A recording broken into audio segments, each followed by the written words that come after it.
Isso mesmo. Boa noite, como ela disse, eu sou Hélio Paiva e essa casa me oferece a oportunidade de estar aqui uma vez ao mês, sempre às segundas, quintas-feiras do mês. Já há algum tempo, acho que há uns 3 anos que eu estou por aqui já, sei lá, 3, 4 anos. Eu sou meio ruim com o tempo, com datas, mas enfim. A oportunidade de trabalho que nos oferece, para a gente ter mais é que ser grato, né? Porque se não nos dão oportunidade, nós não trabalhamos, né? Esse título eu escolhi já há uns 2 meses que a Valéria me pediu para que eu passasse para ela até julho, né? E é muito engraçado que nós estamos passando esse momento, um momento de dificuldade no planeta, né? Com problema de saúde pública, né? Esse vírus aí complicado, né? Muitos desencarnes, né? Pode-se dizer até coletivos, né? E eu escolhi esse tema já há 2 meses, falando exatamente dessa situação. Morri, e agora? Né? E interessante que, né, não tinha nada, nenhuma ligação com isso. Mas, como nada é por acaso, nós vamos falar um pouquinho disso. Porque nós morremos de medo de morrer. Não é verdade? Todo mundo tem medo de morrer. Né? Mas que nós não teremos medo de morrer, qualquer problema que a gente tivesse, atrasou a conta de luz, tive um problema conjugal, vou me matar. Pum, pronto, né? Então, no nosso instinto de conservação, né? Aqui das nossas leis, né? Lei de conservação, o nosso instinto de preservação, não só nós seres humanos, mas no reino animal, no reino vegetal, todos têm aquele instinto de preservação, né? Até a mosca que você faz assim, vai embora, né? Na verdade, todos têm seu instinto de conservação. Ninguém quer morrer, todo mundo se preserva, não é verdade? Apesar de, infelizmente, algumas pessoas atentaram contra a própria vida, mas nós também vamos falar um pouco sobre isso. Como não tem esse tema no nosso Evangelho, no capítulo 4 fala de ressurreição e reencarnação, ok? Que diz assim, no item 4. A reencarnação fazia parte dos dogmas dos judeus, sob o nome de ressurreição. Somente os saduceus, que pensavam que tudo acabava com a morte, não acreditavam nela. As ideias dos judeus sobre essa questão, sobre muitas outras, não estavam claramente definidas, porque só tinham noções vagas e incompletas sobre a alma e sua ligação com o corpo. Eles acreditavam que o homem podia reviver sem ter uma ideia precisa da maneira por que se daria, e designavam pela palavra ressurreição o que o Espiritismo chama mais justamente de reencarnação. O que o Espiritismo chama, com efeito, a ressurreição supõe o retorno à vida do próprio cadáver, que a ciência demonstra ser materialmente impossível, sobretudo quando os elementos desse corpo já estão há muito dispersos e consumidos. A reencarnação é a volta da alma ou espírito à vida corpórea, mas um outro corpo novamente constituído, o que nada tem a ver com o antigo. A palavra ressurreição podia sim aplicar-se a Lázaro, mas não a Elias nem aos demais profetas. Se, portanto, segundo sua crença, João Batista era Elias, o corpo de João não podia ser o de Elias, pois que João tinha sido visto criança e seus pais eram conhecidos. João podia ser, pois, Elias reencarnado, mas não ressuscitado. Aquela passagem que Jesus fala, Elias já veio e não o conheceram, né? Quando fala que João Batista era Elias, quer dizer, Jesus falou várias vezes de reencarnação. Diz que, né, lembra dessa passagem? Quem já leu, né, ou já ouviu falar a respeito. E no item 5 fala assim: havia um homem dentre os fariseus, por nome Nicodemo, senador dos judeus, uma noite veio buscar a Jesus e disse: Rabi, sabemos que és mestre, vindo da parte de Deus, que ninguém pode fazer milagres que tu fazes, se Deus não estiver com ele. Jesus respondeu e disse: na verdade te digo que não pode ver o reino de Deus, sendo aquele que renascer de novo. Nicodemos me disse: como pode um homem nascer sendo velho? Porventura pode entrar no ventre de sua mãe e nascer outra vez? Respondeu-lhe Jesus: em verdade te digo que não nascer da água do Espírito não pode entrar no reino de Deus. O que é nascido da carne é carne, o que é nascido do Espírito é Espírito. Não te maravilhes eu te dizer que importa-vos nascer de novo. Então Jesus falando novamente de reencarnação, né? Para Nicodemos, que era um doutor da lei, muito sábio, que procurou Jesus na calada da noite, né? Porque ele não podia dizer para os seus amigos do templo que ele teria conversado com Jesus, que Jesus era claramente combatido por eles, né? Então, qual a diferença? Ressurreição, muitas religiões defendem a ressurreição. Como diz aqui no texto, o nosso corpo ele é formado de quê? De elementos da terra. Quando o nosso corpo é devolvido à terra, ele se dissipa, ele se transforma novamente ao que era antes, que nós somos parte da terra. Nós temos zinco, nós temos ferro, nós temos todos os elementos, não é verdade? Cálcio, que tudo que está na terra. O nosso espírito não, o nosso espírito é imortal. Certo? Então, permanece o espírito e a reencarnação. Reencarnação necessária, que está na lei de destruição. Se destrói o corpo, mas se forma outro. A cada reencarnação, nós recebemos o corpo inerente às nossas necessidades reencarnatórias, as nossas provas que iremos passar. E não existe mágica, é uma sequência, né? Não viramos santos, não vamos para o céu, como muitas religiões. Nós continuamos sendo as mesmas pessoas, com os mesmos pensamentos, amando a quem amando, odiando a quem odiando, sabendo o que sabendo e não sabendo o que não sabemos, né? Então, como eu disse no início, nós morremos de medo de morrer, né? Nós temos medo de morrer. É importante que nós temos medo de morrer. Vamos nos cuidar, né? Vamos lavar a mão com álcool gel, vamos usar mascarazinha, não é verdade? Vamos nos cuidar, sim, mas vamos ter fé também, né? Nós temos que fazer a nossa parte, né? Nós temos que nos proteger, é claro, mas sem pânico, acreditando que Deus está no comando, Deus está no controle de tudo. Por que isso acontece? Só Deus o sabe.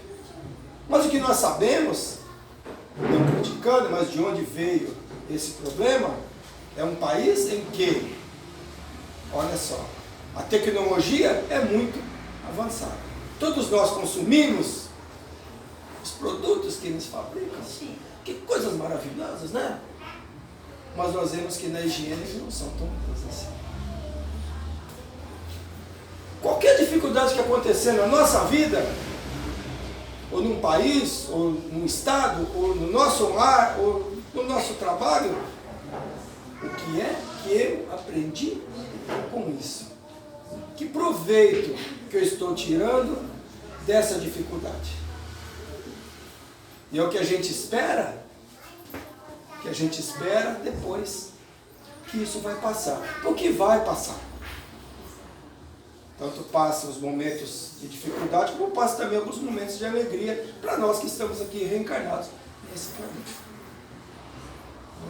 Então, que proveito nós vamos tirar depois dessa situação negativa? Vai se aprender alguma coisa, né? Talvez nós até passemos a usar o álcool gel mais vezes. Vamos habituar a fazer isso. E talvez essas pessoas vão aprender a se alimentar melhor, a respeitar mais, a se cuidar mais. Porque, infelizmente, o ser humano ainda só se melhora quando sente no bolso. Quanto prejuízo, quantos trilhões de dólares que está se dizendo que vai haver de prejuízo no planeta. Então o ser humano ainda precisa sofrer para aprender. E é assim que a gente vai evoluindo. E desencarna, e reencarna, e volta. Quantas vezes nós já desencarnamos e reencarnamos? Não sabemos. Que nosso espírito é antigo? Com certeza.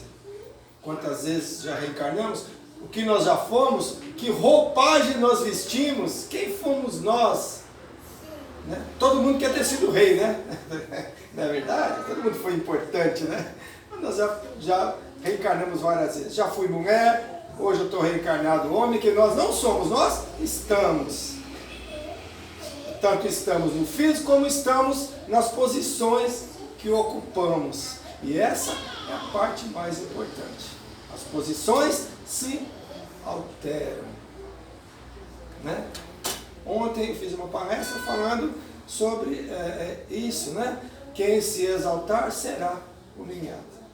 Então as posições se alternam. Quem hoje está numa posição de destaque, pode na próxima encarnação estar numa situação de reencarne bem difícil. Dependendo da forma que ele vai tratar, respeitando aos seus subalternos, a quem está sob a sua tutela, a quem está sob a sua responsabilidade. Então o reencarne é isso. Eu preparo o meu corpo para o meu próximo reencarne. Eu preparo as minhas provas, eu preparo o meu caminho, eu pavimento a minha estrada. Sou eu que vou ter uma estrada bem pavimentada, com asfalto bem bonitinho, ou vou ter uma estrada pedregosa? Você vai ter uma estrada cheia de espinhos? Sou eu que traço o meu caminho. Ninguém traça meu caminho por mim, através das minhas reencarnações. Sou eu. Não é minha vizinha, não é minha avó, não é minha tia, não é meu cunhado, não é minha sogra. Sou eu. Ninguém faz isso por nós. Deus nos dá os caminhos. As leis divinas nos mostram como vai ser a nossa forma de viver. Mas somos nós que decidimos, que quando somos criados por Deus, Ele nos dá a consciência e o livre-arbítrio.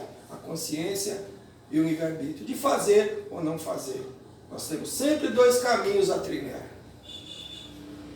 Temos sempre dois caminhos, sempre duas opções. Depende de nós que caminhos nós queremos trilhar. O que eu quero para mim, né? E a morte física, ninguém se livra dela. Por mais dinheiro que se tenha, por mais poder que se tenha, poder material, é claro, vamos morrer. O nosso corpo físico vai chegar um momento que ele vai morrer. Os fluidos vitais que nós recebemos a cada encarnação vão se dissipando e vamos embora. Independente da condição social, independente da idade, que é um problema muito sério, né? Principalmente para quem tem um ente querido que retorna ao mundo espiritual e tem a idade, uma criança, um jovem, que nós ainda temos dificuldade em entender essas situações e aceitar mesmo. Né? Uma mãe que, né, leva um filho ao sepulcro, jovem ainda, né, cheio de futuro. Que é assim que se pensa, né? Tinha muito futuro. Sim, mas nós não sabemos os desígnios de Deus, nós não sabemos as razões. Então só nos resta o que? Ter fé. Fé que Deus está no controle de tudo. Aí ficamos de mal de Deus por um tempinho, ficamos meio bravos com Ele, né?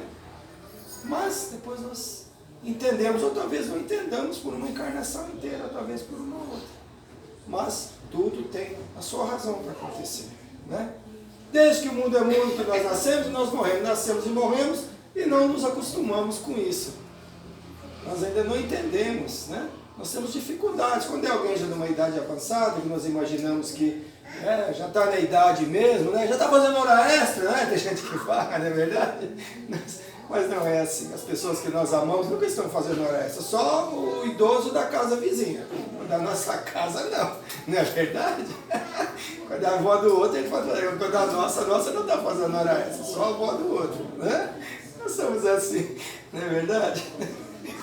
E nós procuramos cada vez ficar mais tempo encarnado, né? E essa lei de conservação do início, isso é importante. Todos nós procuramos preservar. Tem um instinto, né? O carro está vindo, nós, opa, né? Aquele instinto de conservação, né? Todos nós temos, como eu disse no início, até os animais e tudo, todos têm, né? Então, cada um de nós temos essa defesa, né? Então, é assim, eu sempre brinco e falo com os meus amigos, a contagem é sempre regressiva. Quem reencarnou hoje está lá na maternidade, amanhã já tem um dia a menos na reencarnação. É sempre regressiva. Quantos anos eu tenho? Perguntaram para um sábio. Ele tinha uns 65 anos. Quantos anos o senhor tem? Ele falou, mas deve ter uns 15, 10. Né? Mas como? Ele falou, eu tenho 65, talvez eu viva até 80, até 75, então eu só tenho o tempo que me resta. Os outros eu já gastei. E assim, você tem R$1.000, se você gastou 800, você não tem só 200, é a mesma coisa. Eu vou fazer 60, eu acho. Então, se eu tiver uns 20, aí é muito. Estou jovem, né? Não é verdade? Então, é assim que funciona. E é verdade, a contagem é sempre regressiva. Já que a contagem é regressiva, vamos aproveitar. Quanto menos tempo resta, vamos aproveitar. Porque nós não sabemos quanto tempo nos resta, porque Deus é caridoso conosco, né? Nós não sabemos, ao reencarnar, quanto tempo nós vamos ficar aqui. Porque se soubesse, talvez a gente fizesse um monte de bobagem. Só me falta 2 anos, agora eu vou, né? Agora só tem 2 anos mesmo. Agora eu se consagro, né? Como diz o outro, né? Agora eu faço, não é verdade? Então nós não sabemos qual o período que nós permaneceremos aqui no nosso reencarno. Então, nós vamos aproveitar. Desde jovem, que jovem aqui, tá vendo? A menina novinha tá aqui, né? Mas eu vim para a doutrina bem mais velho. E muitas pessoas estão chegando agora, mas a idade física não importa. O que importa é que em algum momento nós acordemos e nós passemos a entender esse mecanismo da vida e da morte. Da morte física, é claro. E nós estamos reencarnados, é uma oportunidade que nós temos, que nós não podemos deixar passar em branco. Aproveitar ao máximo a nossa encarnação. Porque tem muitos querendo estar reencarnados aqui e não conseguem. E tem dificuldade, porque cada vez menos temos menos reencarnes aqui no planeta Terra. Claro que, né, na casa do Pai há muitas moradas. A vida não existe só no nosso planeta Terra. Pode ser reencarnar em outros planetas também. Mas aqui no planeta Terra está mais difícil agora. Então vamos aproveitar, né? Mas todos nós, e a grande maioria que não são espíritos, não conhecem os ensinamentos da nossa doutrina, ou que nós defendemos, não entende muito, né? Tem muitas dúvidas sobre o que nos acontece após a morte, né? Bom, nós não nos lembramos do momento da morte, como nos lembramos do momento que nós nascemos. Então podemos ficar tranquilos, certo? Né? Mas e depois? A Igreja Católica, eu sou de berço católico, muitos de nós somos. O catolicismo, eu falo sempre, o catolicismo é muito importante. O catolicismo abriu as portas. Na verdade, tudo é uma construção. Não é porque a gente não é hoje, não segue o catolicismo, não concorda com algumas coisas, nós vamos falar mal de jeito nenhum. O berço católico é importante, porque foi feito esse trabalho hercúleo para chegar até nós. Porque nós discordamos de uma coisa que vamos desvalorizar o que foi construído, né? Pregava antes céu e inferno. Ou vai para o céu ou vai para o inferno. Mas nossa, quem vai para o céu? Eu não vou. Eu tenho falhas para caramba. Tem muita coisa errada que eu não aceito, que eu não convivo. A gente tem dificuldade de perdoar. Nós temos sérias dificuldades. Somos seres humanos. Com muitos erros ainda. Então para o céu eu não vou, então eu vou para o inferno. Não, mas para o inferno também não. Aí criaram o purgatório. Né? Acho que foi o Papa Gregório que criou o purgatório. Né? Mas depois do purgatório, é o Papa Gregório. Foi Papa de 590 a 604, claro, depois de Cristo. Né? Antes de Cristo não tinha Papa. Né? E Santo Agostinho, filósofo, né? Ele criou a possibilidade do purgatório. Mas o Papa Gregório já pegou o purgatório como verdade. Só que o Agostinho não falava de purgatório, falava de um local onde a pessoa se arrependia e tal, mas depois do purgatório é direto para o céu. Depois que você se arrependeu do que você fez, é direto para o céu. Né? O conceito de céu é muito difícil de nós colocarmos assim em palavras. Porque céu e inferno, na verdade, para nós espíritos, é um estado de consciência, um estado de espírito. Podemos estar no céu, podemos estar no inferno hoje. A pessoa saiu ali fora, roubou meu carro, que inferno. Não é verdade? Nasceu meu filho, estou no céu. Não é verdade? Depende das situações que acontecem no nosso dia a dia. Podemos estar numa situação ou estar noutra. Então, é como nós nos sentimos. E o espírito desencarnado pode se sentir no céu e no inferno, sim. Por ter feito coisas que se arrepende. Principalmente, nós vamos daqui a pouco, do suicídio. Que se vê realmente no inferno. Com aquela dificuldade de entender que eu morri, mas eu não morri. Eu me matei, mas eu não morri. Olha só, a dificuldade. E não posso voltar para o meu corpo. Não posso mais adentrar. Meu espírito não pode mais voltar para lá. Eu me arrependi. Mas não pode mais voltar. Né? Então é isso. Os homens devem morrer só uma vez. Está em Hebreus, né? Diz que não há reencarnação depois da morte, né? Então, como é que nós ajudamos as pessoas que na nossa doutrina esse purgatório é o umbral? Período umbralino que se passa, período...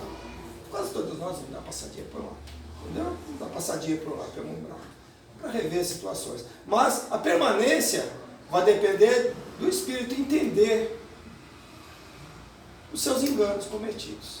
E claro, as orações. Pensa que oração não vale nada? Oração é muito importante. Às vezes conversando com nossos irmãozinhos que saíram dessa situação na casa espírita, do trabalho de desobsessão, eles falam, eu estava num lugar escuro, nossa, eu sinto frio, eu estou sujo, e não está nada. Porque nem corpo se tem mais, mas está tudo na mente. Aí a gente pergunta, não tem uma avó sua que gosta de rezar? Mas reza muito. Então, ela orou por você. Sua mãe orou, as pessoas oraram. As vibrações nós colocamos nas casas espíritas. Sim, a oração é um ótimo lenitivo para se auxiliar. Não só quem está encarnado, como quem está em situação difícil. E as pessoas que desencarnam em situações difíceis têm que receber muita oração. Orações sinceras. Para que consiga sair daquela situação de dificuldade, né? Então, nós, purgatório, umbral. Só que, qual a diferença? Não vai para o céu quando sai do umbral, não.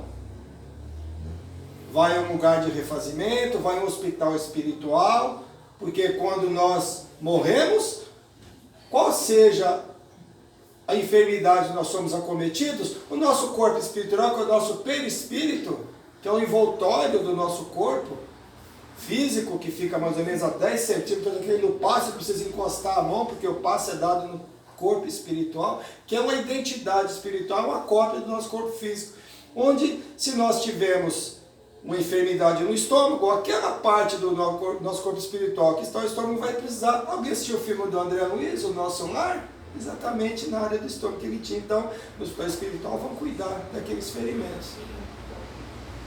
Se é na cabeça, enfim, vão cuidar, e o corpo espiritual vai ser recondicionado.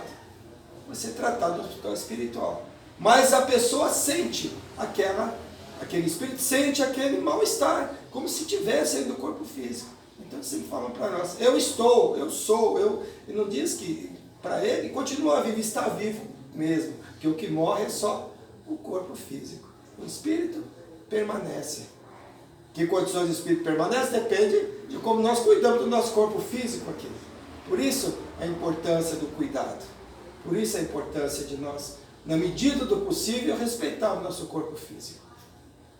Porque se tem tanto reencarne difícil, pessoas com debilidade mental, enfim, mudez, enfim, tem sem um órgão. Por quê? Porque provavelmente, na grande maioria, não são todos, que a doutrina espírita nunca fala, é isso. Pode ser. Na maioria das vezes, alguém que atentou contra o seu corpo. Na parte do suicídio, principalmente, tem muito a ver com essas reencarnações difíceis. Às vezes deu um tiro na cabeça, lógico que atingiu a parte do corpo espiritual e que está o cérebro. Claro. A encarnação seguinte, para refazer aquele órgão, vai retornar com dificuldades. Com angina, com a mudez, se tomou um veneno por boca, enfim. Mas tudo pode ser. Pode ser que a pessoa só venha assim para cumprir uma prova para evoluir mais rapidamente. E nós não podemos ser responsáveis e dizer, eu vi aquela pessoa assim, porque ela deve ter se matado. Não. Não necessariamente. Então não podemos ter, que eu vi lá na casa espírita que eu tomou veneno e veio sair. Não necessariamente isso, mas pode ser. Tudo pode ser. Não podemos afirmar nada disso, né? Então, o catolicismo é o certo, né? Então, espera a ressurreição dos justos e injustos. Qualquer corpo que ficou 3.000 anos na sepultura, você vai ressuscitar o que mesmo morreu. Apesar que, felizmente, hoje já mudou bastante esses conceitos. Já se vê hoje uma colocação diferente sobre esses temas, até no catolicismo. Porque a gente observa que não é uma coisa palpável, plausível, né? Então, né? E diz assim: todos que repousam no sepulcro ouvirão sua voz e sairão, os que tiverem feito bem para a ressurreição de vida, e os que tiverem praticado o mal para a ressurreição de julgamento. Isso está na religião católica, né?